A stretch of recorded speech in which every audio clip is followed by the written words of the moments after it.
You're carrying something that weighs more than your body, something invisible but unbearably heavy. It's not the past itself. It's the war you've been waging against it. Every day, you wake up and the battle begins again. The memories you wish you could erase, the choices you regret, the pain someone inflicted, the version of yourself you're ashamed of, the moments you can't forgive. And so you fight, you push it down, you try to outrun it, you build walls around it.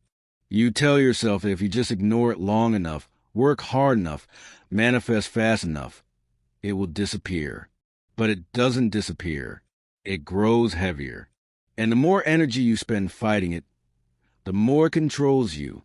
What if I told you that the past you're resisting is not your enemy? What if the very thing you've been trying to escape is actually the portal to your awakening? Pause and feel that. Because here's the truth that will either liberate you or shake you to your core. You cannot outrun your past. You cannot transcend what you refuse to integrate. And the moment you stop fighting it, the moment you turn toward it with open hands instead of clenched fists, everything changes. Not because the past changes, but because you do. Because the fuel you've been using to run away is the same fuel that can launch you into the highest version of yourself. Your past is not a prison.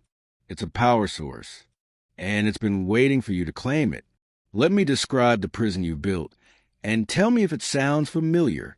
You've spent years, maybe decades, trying to be someone other than who you were. You've changed your appearance, your circle, your career, your location, your story. You've done the therapy, the workshops, the healing modalities. You've read the books, listened to podcasts, followed the teachers. And yes, you've grown. Yes, you've evolved. But deep down in the quiet moments when no one is watching, you still feel it. That old wound, that shame, that rage, that grief, that version of you that you swore you'd leave behind. And every time it surfaces, you panic. You think you failed. You think you haven't healed enough. You think something is wrong with you. So you push harder.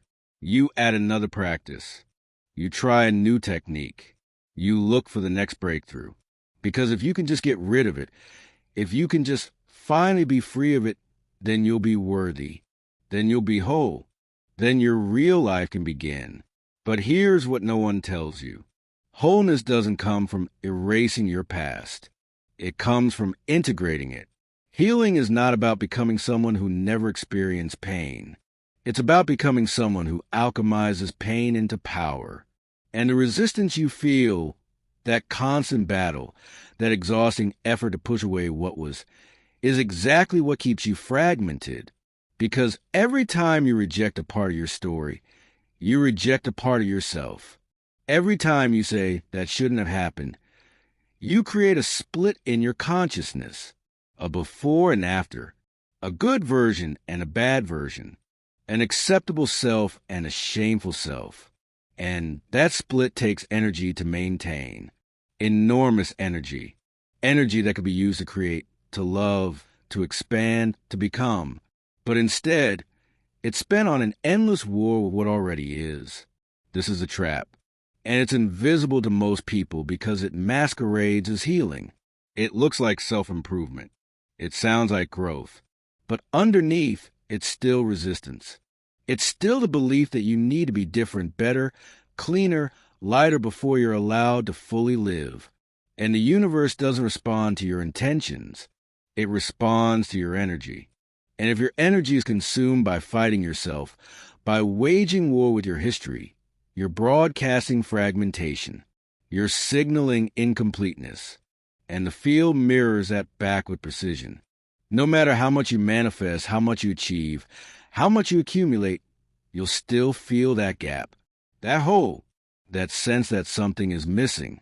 Because what's missing is you, the whole you, the integrated you, the version that includes everything, rejects nothing, and transmutes it all into fuel. Let me show you why this matters not just spiritually, but scientifically. Your body doesn't live in the present. Not entirely. Neuroscience has revealed something profound. Your nervous system doesn't distinguish between a memory and a current threat. When you recall a traumatic event, when you replay a painful moment, your body responds as if it's happening now. Your heart rate increases. Your cortisol spikes. Your muscles tense. Your breath shortens.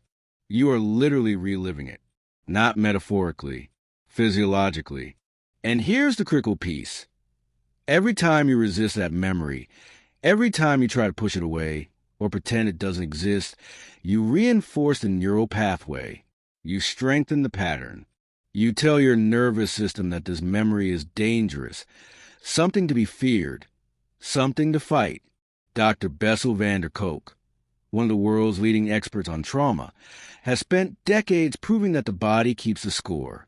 Trauma lives not in your thoughts, but in your tissues, in your fascia, in your breath, in the way you hold your shoulders, clench your jaw, contract your stomach. These aren't just physical sensations. They are encoded survival responses. Your body learned to protect you. It learned that the world wasn't safe, that people could hurt you, that you needed to be vigilant, defended, armored. And even though the threat is long gone, even though you're no longer in that situation, your body hasn't received the memo.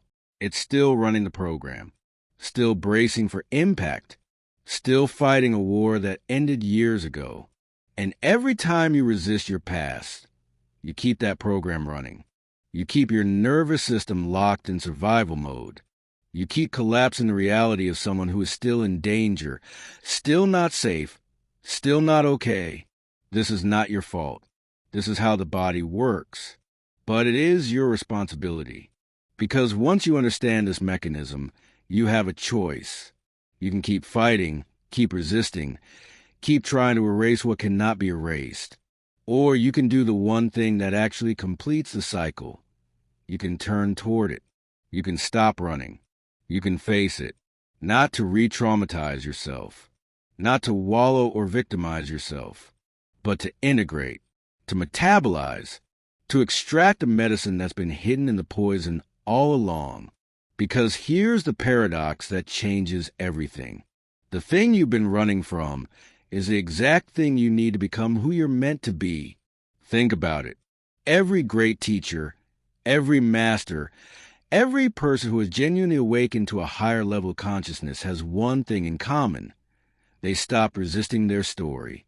They stopped pretending they were someone they weren't. They turned toward the darkness, the pain, the shame, the rage, and they said, "This is also me. This is also sacred. This is also part of the path." Not because they glorified suffering, but because they understood that suffering is not the opposite of awakening. Resistance to suffering is. Your wound is not a mistake. It's a teacher. Your pain is not a punishment. It's a portal. Your trauma is not a stain on your soul. It's the crack where the light gets in. And the moment you stop trying to fix it, heal it, transcend it, get over it, the moment you simply allow it to be part of your story without letting it define your story, you reclaim your power. Because the energy you've been using to resist is massive. It's the same energy that masters use to create miracles. But you can't access it while you're still fighting yourself.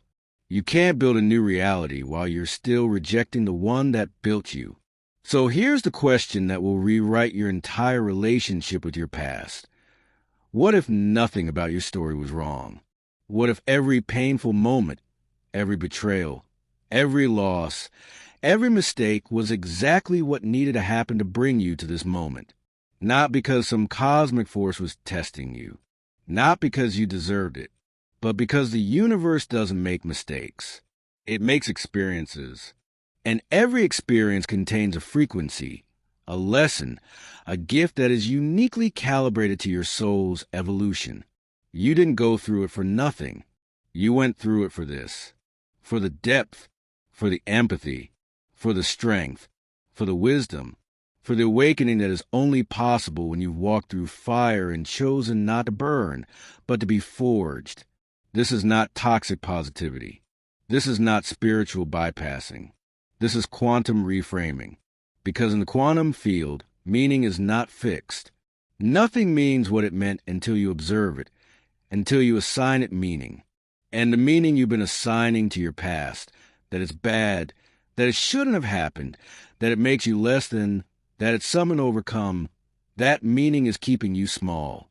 That meaning is keeping you in the victim timeline. Not because you're weak, but because you're unconsciously loyal to a narrative that no longer serves you. What if you rewrote the story? Not the facts. The facts remain.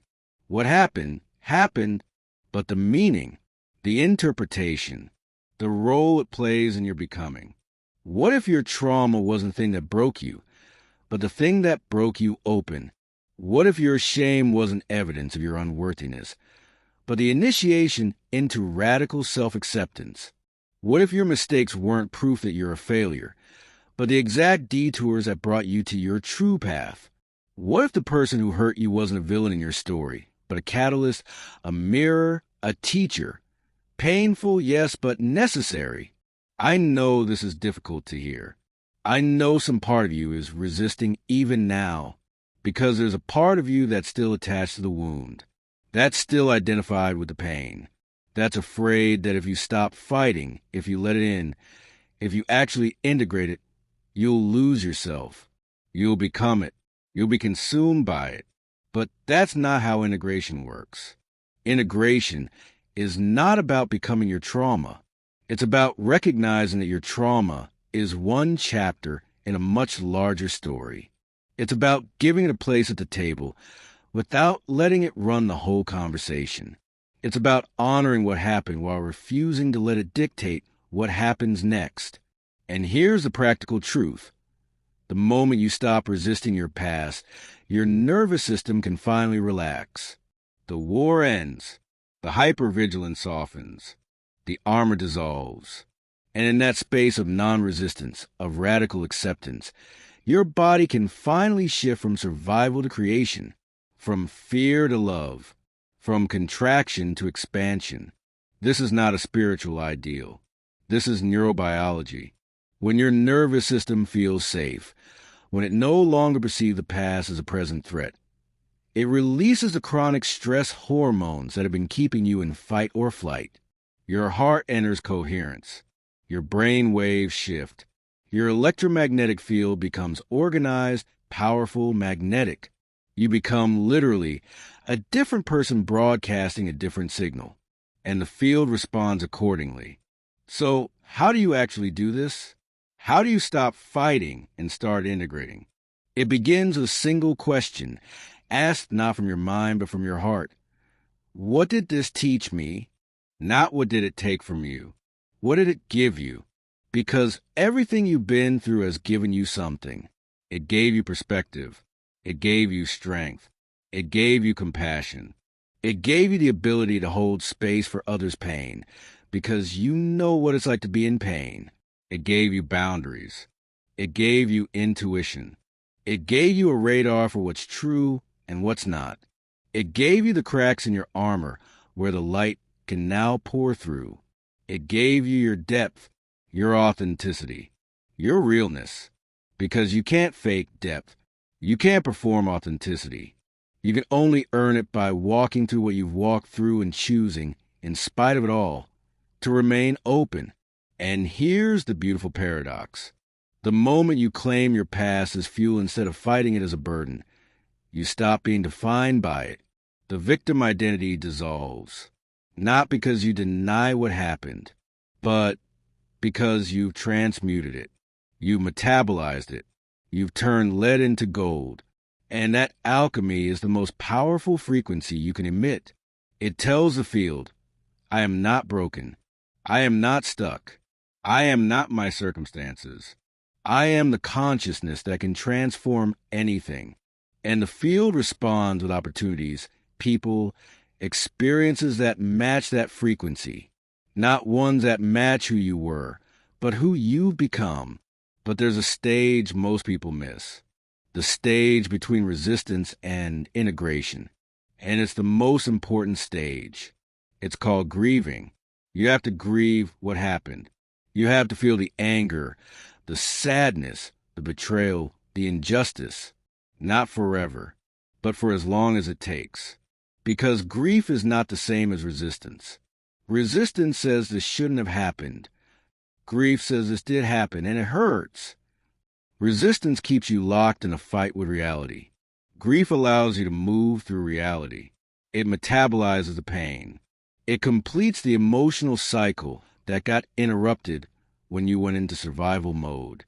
And once that cycle completes, once the grief is witnessed and allowed and honored, it naturally transforms, not into positivity, into peace, into acceptance, into the deep knowing that you survived, that you're still here, that you're stronger than you thought, that you can hold it all.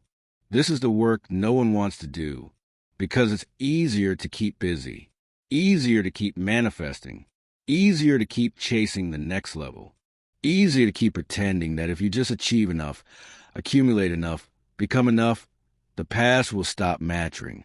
But it doesn't stop mattering until you give it permission to matter, until you turn toward it and say, I see you, I honor you, I thank you for trying to protect me. And now I'm ready to take what you taught me and build something new. And when you do this, when you genuinely stop the war with yourself, something miraculous happens. The energy that was locked in resistance floods back into your system.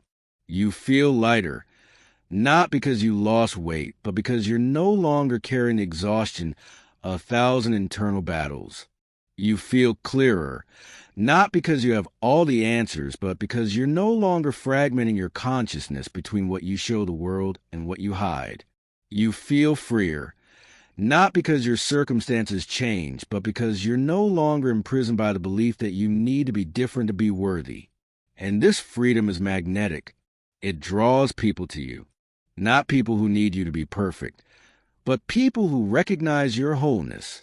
It draws opportunities that match your true frequency, not the frequency you've been performing. It draws a life that feels real, not curated.